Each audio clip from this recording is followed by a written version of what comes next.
See, now your whole theory about your injuries giving you medical insight is blown away. Oh, fair point. I'll give you that. So here's the deal. When I was 15, I'll tell it in fact, it's been like 200 episodes, but here's what happened. I'm sitting in biology class. My jeans are probably too tight. Not because I like them that way, because I'm going to growth spurt.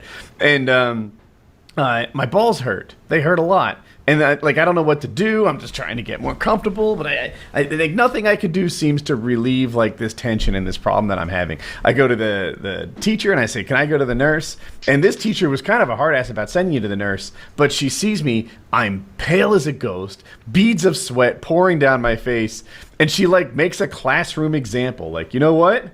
Look at him. If you look like this, I'll send you to the nurse. So I go down to the nurse and I explain to her, like, dude, my testicle's in a lot of pain. Like, I don't know what the scoop is with this, but that's where I am. And the nurse is a woman, and she doesn't want to, like, check it out herself. So she gets a gym teacher. What? I'm sorry. This story really... That's her job. You're all going to go? I'll be right back. Pussies.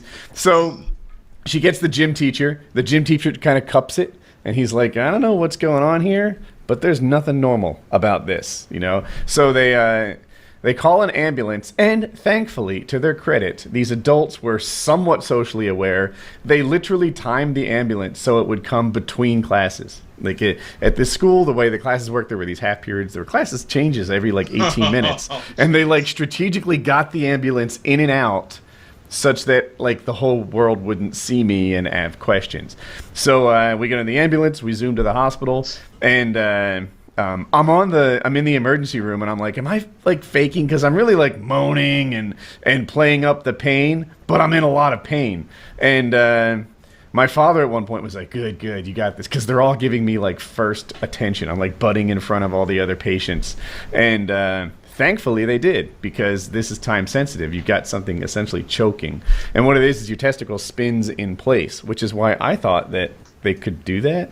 And I guess whatever held mine in place was longer than traditional. And he said that when he unspun it, they pinkened right up, and it's wonderful to be 15. And and then they give you a stitch, which you could feel right now if you were so inclined. So I have an internal stitch holding my testicle in place so that it never happens again.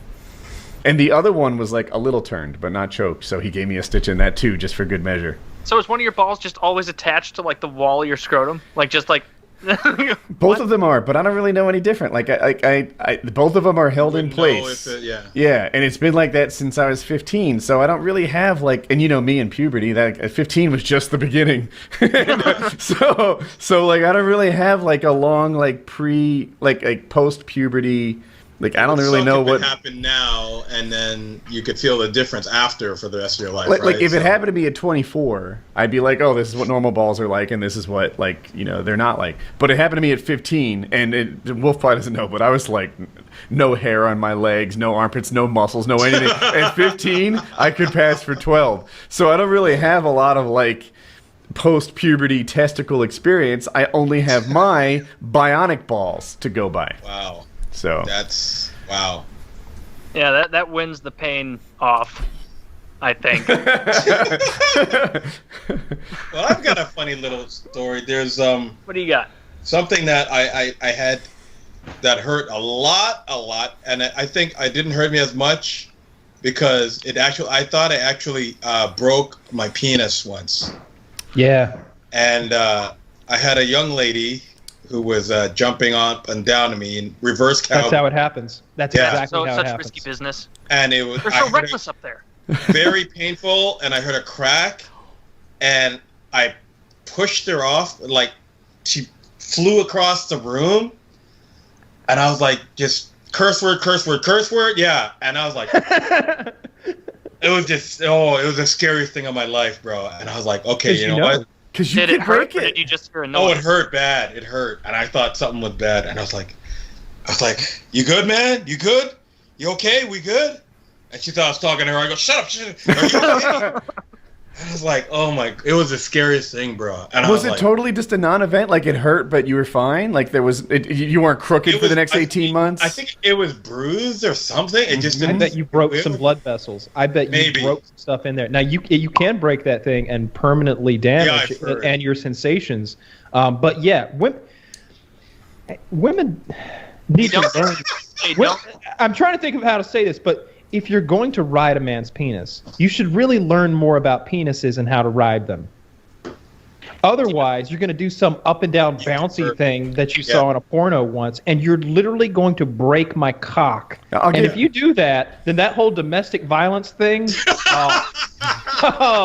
it's open season at this point. You break my dick, I mean, that's like declaration of war right there. That's like, well, of course I'd never shoot a person. Well, what if China invaded? Well, you got to then, right? If the Chinese invade, you're like, would you ever hit a woman? Of course I wouldn't. What if she broke your dick in half? Oh, I'd beat her. I'd do way more than hit. Like a rented mule.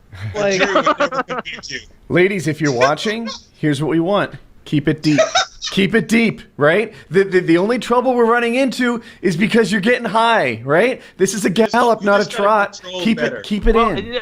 The going high is okay, but the problem comes when, you know, instead of keeping some on there, they just go whoop, and then you're obviously not in place. You're all over the place, and then maybe you're not the right angle, and they come back down.